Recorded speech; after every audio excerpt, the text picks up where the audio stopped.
আসসালামু আলাইকুম রাহমাতুল্লাহ। সুপ্রিয় ইসলামী আরও দর্শক মণ্ডলী, আশা করি আল্লাহর অশেষ রহমতে আপনারা সবাই ভালো আছেন। আজকে আমি জানাবো জিন জাতির একটি অদ্ভুত বিষয়, সেটা হলো মানুষ কিভাবে জিনদের সাথে বন্ধুত্ব করে নিজের ক্ষতি নিজেই করে আসে। এটি আজকে আমি জানাবো। আমার চ্যানেলে জিন ব্যাপারে আরও কয়েকটি ভিডিও রয়েছে, চাইলে দেখে আসতে পারেন। যারা এখন আমার চ্যানেলটি সাবস্ক্রাইব করেনি তারা এখনই চ্যানেলটি সাবস্ক্রাইব করে পাশেই থাকবেন, লাইক কমেন্ট শেয়ার করবেন। তো চলুন শুরু করা যাক। জিন হলো এমন একটি জাতি যাদের নিয়ে প্রাচীনকাল থেকে বিস্মিত। নাম শুনলেই গায়ে শিহরিত হয়ে যায়, কিন্তু একসময় এই জিনেরাই কিন্তু মানুষকে ভয় পেত। মানুষের ভয়ে পাহাড় পর্বত লোকালয়ে বসবাস করত।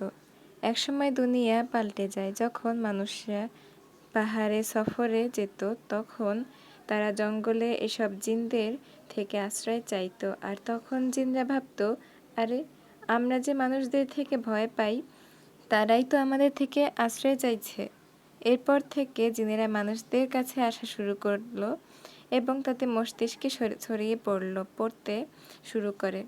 পবিত্র কুরআনে রয়েছে, আর নিশ্চয়ই কতিপয় মানুষ কতিপয় জিনের আশ্রয় নিত, ফলে তারা তাদের অহংকার বাড়িয়ে দিত। সূরা জিন আয়াত ৬। জিন মহান আল্লাহর আশ্চর্য সৃষ্টি। ভালো জিনগুলো আল্লাহ এবং নবীজি সাল্লাল্লাহু আলাইহি সাল্লামকে শেষ নবী মেনে নিয়ে ইসলামের বিধান মেনে চলে, আর দুষ্টু জিন তারা মানুষকে ক্ষতি করে। আর যারা অসৎ লোক তারা এমন দুষ্টু জিনদের সঙ্গে বন্ধুত্ব স্থাপন করে এবং তাদের ব্যবহার করে বিভিন্ন অসৎ কাজ করে, যেমন কুফরি কালাম, তাবিজ, কবজ এবং কালো জাদু সহ বিভিন্ন ধরনের খারাপ কাজ করে বেড়ায়।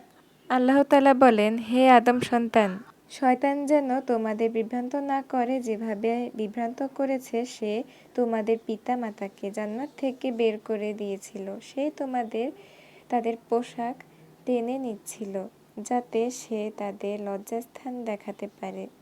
নিশ্চয়ই সেও তার দলবল তোমাদেরকে দেখে সেখানে তাদেরকে দেখো না।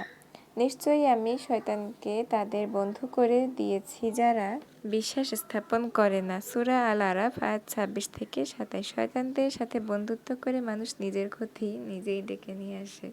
এই সকল খারাপ জিন শয়তানদের থেকে আমাদের আল্লাহ তাআলা বন্ধুত্ব স্থাপন করা তৌফিক দান করুন, আমিন। আজকের ভিডিওটি আপনাদের কেমন লাগলো অবশ্যই কমেন্টে জানাবেন। ভালো লাগলে সাবস্ক্রাইব করে পাশেই থাকবেন। তো সবাইকে বিদায় জানিয়ে আজকের মতো এখানেই শেষ করছি। আল্লাহ হাফিজ। আসসালামু আলাইকুম রাহমাতুল্লাহ।